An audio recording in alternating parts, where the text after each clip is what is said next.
is recording. Okay, so welcome. I'm going to do the roll call. So we have Joe Pichneri. Here. Brittany is excused tonight. Barry. Here.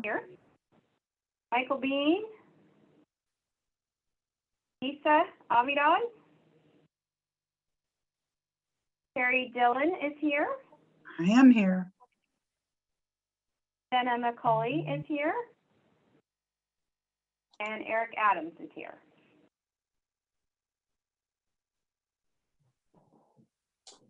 Okay, so we will first begin with the approval of the minutes. Should have a copy of that, and so as you read through them, any corrections to the minutes that need to be made, or if not, I would accept a motion to approve the minutes as printed. I did not see any corrections that needed to be made, so I will make a motion to approve as written. Second. Terry. And Joe, did you second? I just second it. Yes, sir. Thank you. So all in favor, just a raise of hand, I think would work perfect. Perfect. I'm Thank raising you. my hand. Oh, yeah, thank you. Yeah. Okay, so the minutes are approved, and so we can continue on from business from the audience. I have a script to read, but it seems to make sense to me to see if there is folks from the audience that are going to want to be sharing tonight. Or should I just go ahead and read the script and then see if folks want to share? Barry, I think the script tells them how to go about you're right. share. I think I got corrected on this last time too. I'll get this figured out. Okay. So a reminder that the meeting is being recorded. The committee will listen to your comments, but will not respond to public comment until the committee response portion of the meeting agenda. Meeting minutes will be taken by staff and forwarded to the city manager and city council. Members of the public can always send written testimony to the committee or city council. As we begin our meeting tonight, I'd like to ask members of the audience to please keep yourselves on mute until you are called to provide public testimony. Public testimony will allow speakers 2 minutes each for a total of 20 minutes. If you're joining us online with a tablet, smartphone, or computer and wish to speak either of those times, please use the raise hand feature to make your request. You will be called on when it's your turn to speak. Please identify your name, Springfield ward number, and the subject you'd like to speak about. For people calling in by phone only, you are in listen mode only and cannot be called upon. So at this time, we're ready to receive any business from the audience. Okay, there is one person with their hand raised. There's no name listed. It just says community member. Okay. So community member with your hand raised, I'm going to give you the ability to talk, and then I will start the timer. So can you unmute your mic? Can you hear me? Yes. Yes. Great. Thank you. I'm a community member. I live in Ward 2. You only gave me a minute, not 2. Yeah, I saw that. We'll give you 2 minutes. Yeah. Sorry about that. Thank you. No worries. So good evening. At the council meeting on September 7th, the council was going over the bylaws for various committees.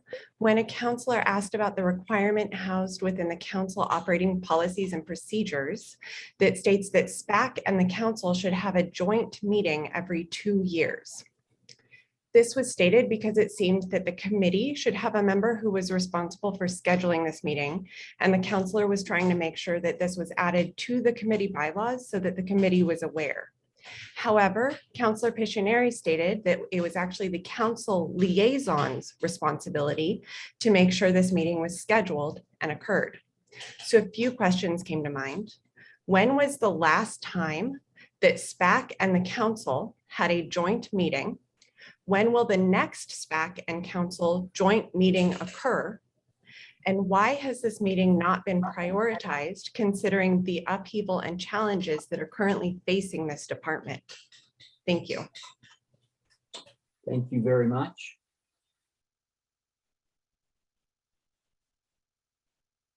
Okay, Is there anyone are else no- from the audience? Doesn't look like there are anybody else with their hands raised, so I believe that will conclude our business from the committee, community. Okay. So now would be an opportunity for our team to respond and to, in particular, to the last question that was raised. Joe, can I lean on you for some direction here? Sure, why not? Typically responses from community comments are volunteered. I apologize. If the members want to speak, but I volunteering to do that. So it was a concern of mine that these meetings that are joint meetings have been really sporadic. You got a good point. And it's not just this meeting. I mean, this committee, it's a lot of them are very sporadic. And the committee liaison is actually the lead city staff person, should be communicating with the city manager's office and getting those annual meetings. I prefer annual meetings as opposed to every 2 years. But that's being worked into and looked into, and you got a valid point. I support it. I don't oppose it at all. So thank you for bringing it up, but it's not a forgotten topic, and it's getting worked on, and we're going to move from there. But things will get scheduled, and it'll happen. To jump in, to answer the question specifically, we haven't had a joint meeting. I've been on, I think, 5 years, and I didn't know we should or could. So I think it's a great idea. Yeah, it's not a new idea. It's actually something that, again, there's been a lot of committees that that ball's been dropped. I admit that's what I've seen. So I'm sure it's a policy. I was not aware. Yeah. So again, and obviously it may have been that the committee liaisons or council liaisons to the committees were not aware as well. And none of that's been intentional. It's really a matter of getting things cleaned up and doing things, be more attuned to what needs to be done and being followed through with it. Very good. Any other comments from the committee? So when do you think we'll have the next one? Are you going to look into it, Joe, or do we have? I do not have a clue, Michael. Oh, okay. And as soon as that's known, it'll be shared. Okay. I wouldn't even want to guess. I don't like doing that. Okay. So we should direct Jessica to inquire. Michael, it's where the staff, the city manager's office, along with staff and city council, are going to figure this out and start getting things scheduled. No, I understand, Joe, and I don't mind to know, and I don't mind hearing if it's 6 months from now. I think we should answer the question. If I don't have the answer, how do you want me to answer that? I'm not asking you to answer it, and I'm asking who do we go to get the answer? Okay, Janet, go ahead. yeah, thank you. I'm wondering if as a committee, we can go ahead and just ask Tiffany if she would be kind enough to make a note for Jessica, since we are absent our regular staff liaison for today. And that way we can reassure the community that at next month's meeting, we'll at least have an idea of where that's at in the process, since I don't know that there has been enough time for staff follow-up to update Councilor Pishneri, and that way the community knows. I think it's a fantastic idea. I didn't know that was a thing, but haven't been on long enough for it to have even come up. And that way, since the person that holds that knowledge isn't with us, we can revisit it at next meeting if that's possible. And if it adds a little clarity, I know that the ones that have been most consistent are the ones where they are a budget item, I guess, for lack of better terms. For example, the library volunteers committee, they have that's a budget item. So those I know have been pretty consistent, but these ones that aren't part of the budget process just literally fall off the radar. And so they're back on the radar. And I do know that that's being worked on. So, but again, just can call and probably get the same information I just provided. Or I should say lack of information I just provided. Well, let's revisit it at least next month and see what Jessica has learned, and if it's the same, great. And if she has something different for us, then we can learn from that. Is that fair to everyone? Okay. Any other comments? Very good. So on to business from the Springfield Police Department. And Chief, I think you have an update and vacancy process with this committee, correct? Yes, sir. Thank you. Good to see everybody again here tonight. And I've got a few things to kind of discuss. On the 25th of October at 5:30 is a council work session. That's a Monday. That work session will be with us here at SPD, and there's going to be 4 topics we've been asked to present on at that work session. Those topics are going to be the body worn camera program. Another topic is going to be our new software that's called IA Pro that allows us, it's our new software that allows us to provide more accurate and cleaner data so we can analyze use of force trends to review and address through training and policy and things like that. We're going to be talking about the changes to our policy and practices, specifically related to the settlement agreement that resulted from the officer involved shooting death of Stacey Kenny. And the 4th topic is going to be the current state of our staffing levels and our hiring and our recruiting efforts. So again, that's on October 25th, and I hope most of you can listen in on that, because I look forward to it. It'll be very informative. We have a couple directives or general orders, I'm sorry, that I think you all were able to get in advance. Is that correct? Yes. I can kind of skim through those and then just answer any questions you might have at the end, or I can address your questions before we dive in, or how would you like to do that? You want to go through it and then we can respond or ask questions? Sure, that's fine. The first general order that we were asked to review is the death and injury notification general order. We have a directive that states when and how we notify people when there's a death within the city of Springfield. Sometimes we get requests to make death notifications from other agencies, other law enforcement agencies, other governmental agencies. We can do that. We typically would dispatch 2 officers to the location. We try to summon, clergy, relatives, other people that are close to the family to assist us in doing that when possible. But this directive basically is specific to those type of incidents, and it's clearly a half-a-page document. There's not a lot there, but we do have a policy related to death and serious injury notifications. And along the same lines, a program that we've been exploring here recently with some of our partners is what's called a TIPS program. It's a traumatic incident program where there are trained professional volunteers that can assist us when these tragedies happen, whether it's someone that gets killed in a car accident or any number of different ways. The police make the notification, but there's that immediate in-person follow-on with someone there can stay there with the family and kind of help them work through that process. And so that's a program that we're actively talking about pursuing along with the county and Eugene PD as well.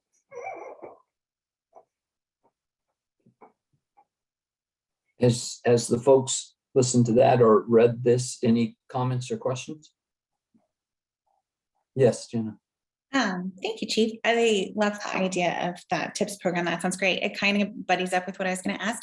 Does Springfield PD currently have any chaplains or any of that nature volunteers that support this at all? We don't have a chaplain program, but I'm glad you brought that up because that's something I absolutely want to explore. In my previous career, we had a very strong chaplain program at our PD, and that's a tremendous resource. And that's something I would love to explore further here for SPD in particular. But no, we currently don't have that right now. I was just curious. Thanks so much. Any other questions or comments? It's a tough job. I used to do that in a hospital, and it's just a tough job, whatever whoever has to do it. I got a comment, Gary. Oh, I'm sorry. I apologize. I didn't notice. So Chief, have you explored, now I know that the SO had a very strong one or has a strong program. And I believe also EPD does. It may be something in the interim to do a, IJ or just a handshake agreement to where they can be of assistance. I know the folks that do that volunteer work are usually very, very happy to help out, but I think there's an instant resource for you. That's a great suggestion. Absolutely. I'm not, anytime I can avoid reinventing the wheel and lean on our partners, I'll absolutely do that. Hey, If there's no other questions on that particular directive, I'll move on to the community relations directive. sounds So good. there- So Yes. this directive in particular, in our review of it prior to this meeting, it's one that we are essentially going to entirely rewrite. So if you have questions or suggestions, I absolutely want to take them. I'll touch on some of the different portions of it a little bit, but this is one that's going to get rewritten for a variety of reasons. If we skip directly to section 2, it talks about the administrative sergeant responsible for the department's formal community relations program. That's all changing. That's a position that we're going to reallocate. So there isn't going to be an administrative sergeant anymore. Literally just at the end of last week, we hired a new community outreach coordinator. Her name is Lily Wick. She may even be on this call. I'm not sure. We're super excited to have her here. This is a position that the PD has had for some time, but it's been vacant for some time. And so we had the opportunity to hire Lily, and she is going to hit the ground running and be reaching out far and wide to every corner of Springfield. And that is her full-time job, is to grow existing relationships and then go out and develop new ones and really nurture those and make sure that they're strong. And while all the rest of us in the PD take, community engagement as a high priority, we also have the job of running a PD to do on a daily basis. So we can't always devote as much time as we want to, but Lily, this is her full-time job, is to build these relationships and be a connector for all the rest of us in the PD. So it's something we're really excited about having.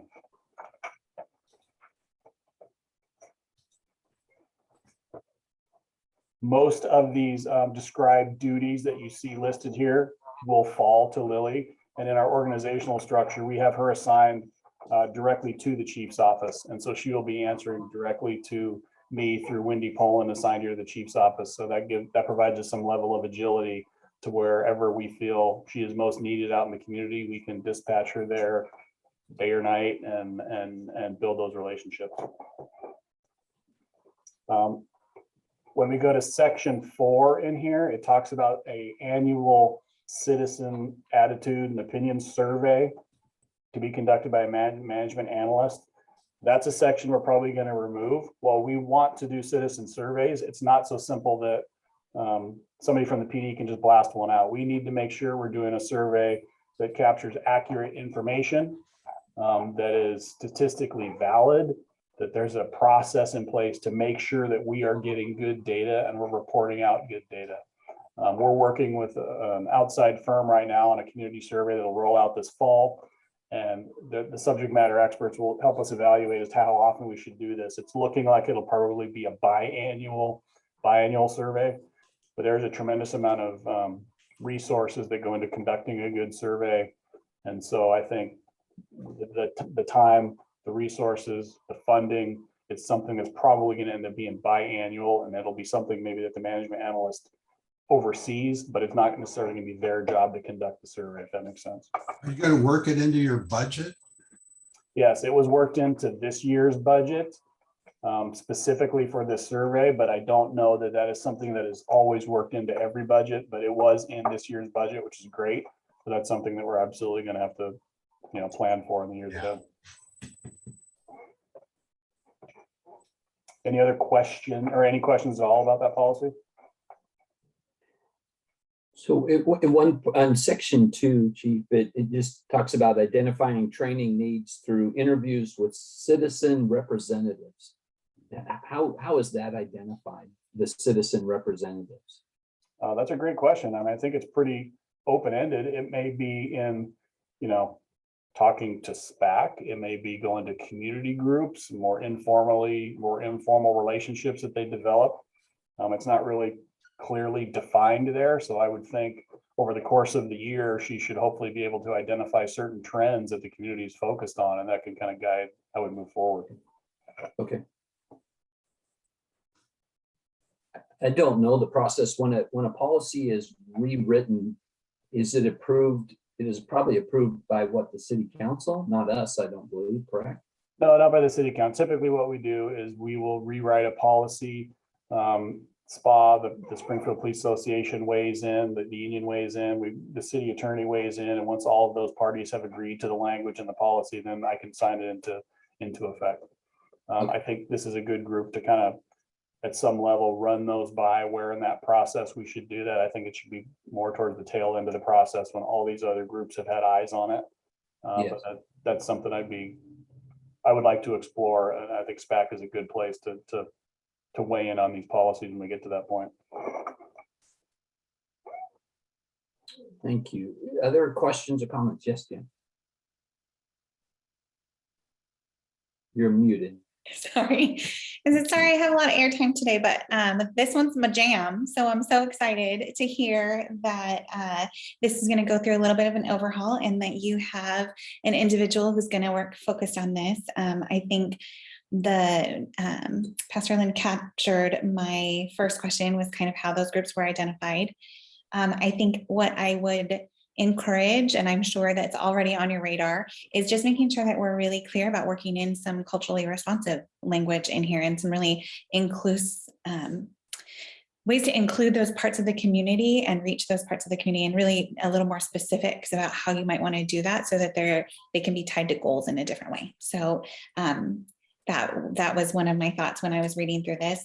The other thing that I would just throw out there is that I'm super excited as a Team Springfield partner, and I know I can speak for my colleague and Eric's colleague that Kenny and I welcome Lily to our ranks, and we would love to get together and talk about how we can support reaching our community and really helping Springfield Police hear from the different groups.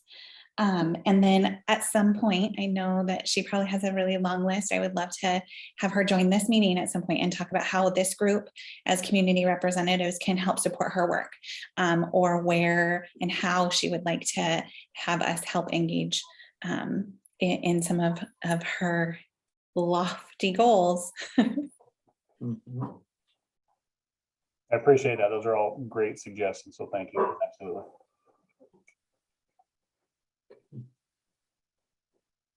Thank you. Anyone else have comments or questions?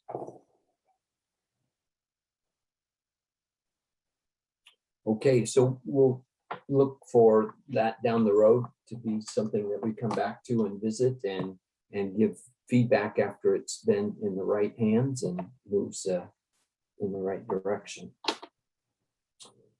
Chief, do you have any other business or anything else that you wanted to share with us tonight? I can pass some things on related to the committee vacancy process.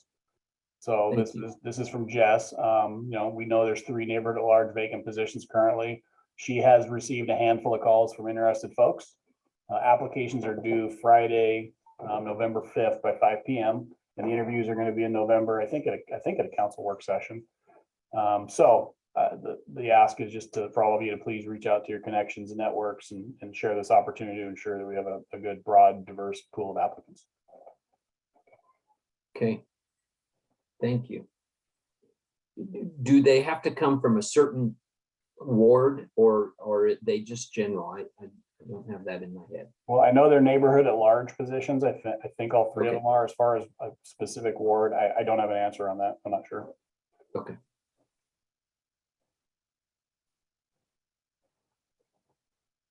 All right. Any other comments or questions?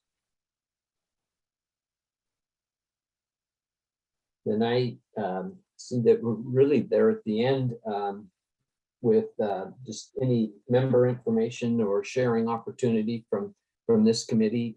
Any items that you wanted to bring up or discuss that we didn't talk about tonight, or anything for which you want to share with this team?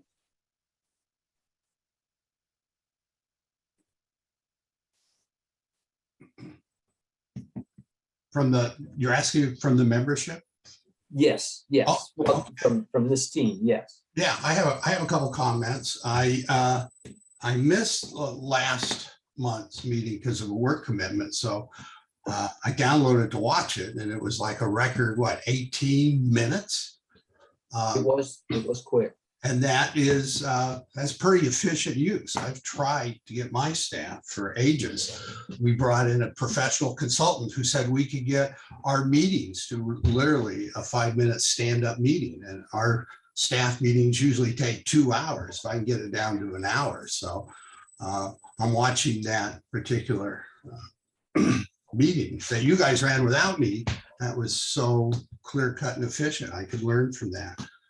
I wanted to just update some of the changes that are coming because of 110. We passed a measure of 110, and then the legislature updated it. I think it was 221, which decriminalized possession of drugs. And so possession of heroin or meth in small amounts, people would write tickets. So we've been doing some research, I and the other nonprofits like Whitebird and Looking Glass, we've all teamed up because there's going to be $350 million made available from the marijuana tax money that we can use to start addressing different services, everything from housing to medical, to try and get folks off the street and off drugs and the things to help. So that's really exciting. That's going to be rolling out here in the next 4 months. One of the things that we were worried about, and the chief might know something about it, is we were expecting an influx of people into Oregon who were heroin addicts or meth addicts. And I believe a few weeks ago, we just busted some meth dealers with 1,000 pounds of meth in Eugene. Oh my God. And so we were expecting an influx of people who could use freely without worrying about getting arrested.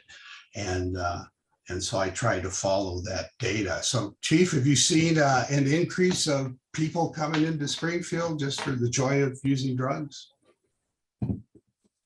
That is not something that I've heard shared during my time here, that people are openly talking about an influx of people coming here coming to Oregon in particular to use drugs freely. I could look into it further, but it's not something I've heard to this point. And then you haven't heard, yeah, it was just something we were speculating immediately after, and the DAs of Oregon got together and screaming. So anyway, there's going to be a lot of good stuff rolling in that we can start doing interventions. So. Thank you, Michael. Eric, I see your hands raised. Yeah, thanks, Barry.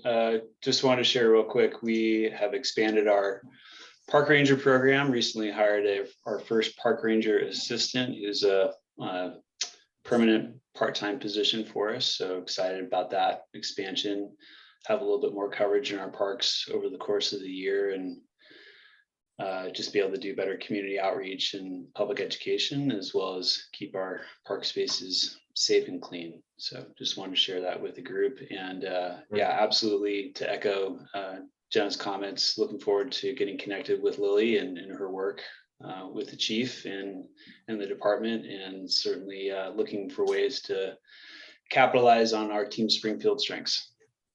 I love the new trail that you guys opened up. Oh, which one's that, Michael? The one on top the old quarry in top. Oh yeah, your